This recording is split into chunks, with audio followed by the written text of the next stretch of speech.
ሐሙስ ማታ። የጌታችን የመድኃኒታችን የኢየሱስ ክርስቶስ ሕማሙ ከሚታሰብበት ቀናት አንዱ ሐሙስ ጸሎተ ሐሙስ ይባላል። በተለያየ አጠራርም ይጠራል። አረንጓዴው ሐሙስ፣ የነጻነት ሐሙስ፣ ትእዛዘ ሐሙስ፣ ምሴተ ሐሙስ። ይህ ቀን ጌታችን ኢየሱስ ክርስቶስ በፍጹም ትሕትና የደቀ መዛሙርቱን እግር ያጠበበትና ከእነርሱም ጋር ግብር ያገባበት ምስጢረ ቁርባንን ያሳየበት ዕለት ነው። ጸሎተ ሐሙስ። በኪሩቤል ትካሻ ጸንቶ የሚኖር አምላክ ከደቀ መዛሙርቱ ጋር በመሶብ ዙሪያ እራት ለመብላት አብሮአቸው ተቀመጠ እያለች ቤተ ክርስቲያን ትዘምራለች። በዚህ ዕለት በምስጢር በከበረች በሥርዓት ባጌጠች ቤተ ክርስቲያን ጌታችንን ለማስታወስ ቄሱ ውሃውን በብረት አድርጎ በጌታ አምሳል የምእመናንን እግር ያጥባል። ከጸሎተ ሐሙስ በበነጋው የስቅለቱ መታሰቢያ ዕለት ነው። በዚህ ዕለት የጌታችን ሕማምና ሞቱን የሚናገሩ መጻሕፍት ይነበባሉ፣ መዝሙራት ይዘመራሉ።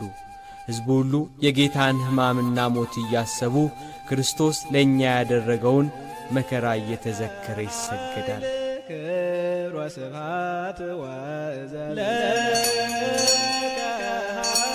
አማኑኤል አምላኬ ሆይ ለአንተ ክብር ምስጋና ይገባሃል።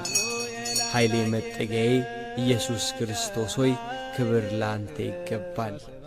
ለዘላለም ገናናነትና ክብር ለአንተ ይገባል። ጌታዬ እርሱ ብቻ ነው፣ ረዳት ሆኖኛል።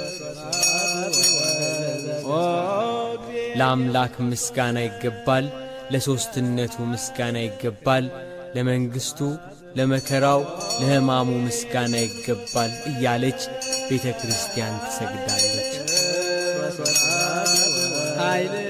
በክርስቶስ ሕማምና መከራ ደስ ያለን ሆኖ አይደለም፣ በመከራው ክብርን በሞቱ ሕይወትን አግኝተን ነው እንጂ።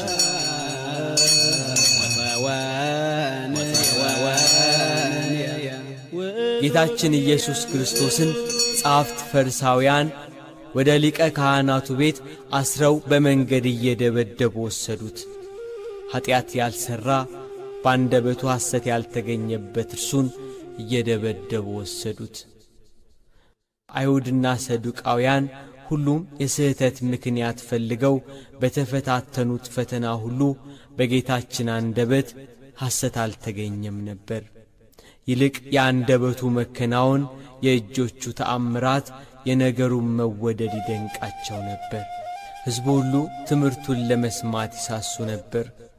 በአዳም ፊት የሕይወትን መንፈስ እፍ ያለ አፍ አፉን በመቱት ጊዜ ከንፈሮቹና ጥርሶቹ ታመሙ። ከጌታችን ከኢየሱስ ክርስቶስ አፍ ብዙ ደም ፈሰሰ። አሕዛብን የሚያጠፋበት ሥልጣን በሁለት ፊት የሆነ የተሳለ ሰይፍ ካንደበቱ የሚያወጣ ሲሆን አይሁድ ጌታችን ኢየሱስን ፊቱን በቡጢ መቱት። እርሱ የማይጠልቅ ፀሐይ፣ የማይጠፋ ፋና፣ ጆቹም ላይ ዘወትር የሚያበራ ነው።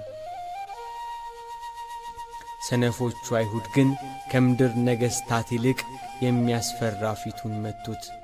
የፊቱ ግርማ አስደንጋጭ እንደሆነና ቃሉም በጌቴሴማኒ ወደ ኋላ እንደ ጣላቸው ዘንግተው ፊቱን መቱት።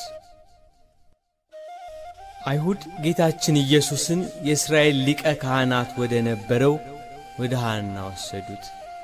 በዚያ ወራት ሊቀ ካህናት ሆኖ ለተሾመ ለቀያፋ አማቹ ነበር ሐና። የካህናት አለቆች ይህ ሰው ብዙ ተአምራትን ያደርጋል፣ ብንተወው ሕዝቡን ሊያምንበታል፣ ምን እናድርግ አሉ። ቀያፋ ይህ ሁሉ ሕዝብ ከሚጠፋ አንድ ሰው ቢሞት ይሻላል አለ፣ ስለ ሕዝቡ ሁሉ ይሞት ዘንድ ትንቢት ሲያናግረው። ጌታ ግን ስለ ሕዝቡ ብቻ አልነበረም፣ የተበተኑ የእግዚአብሔር ልጆችን በአንድነት ሊሰበስባቸው የጠፉትን ሊፈልግ ወዶ እርሱ ስለ ሁሉም ኀጢአት መከራን ተቀበለ። አይሁድ እንዴት እንደሚገሉት እየመከሩ ከተክሉ ስፍራ እስከ ሐና ቤት እየገፉና እየደበደቡ ወሰዱት። ሐና ቤት እስኪደርስ ድረስ በምድር ላይ 7 ጊዜ ወደቀ። አይሁድ ግን በመውደቁ አላዘኑም፣ ሊያነሱትም አልፈለጉም። ይልቅ በወደቀበት በእግራቸው ረገጡት።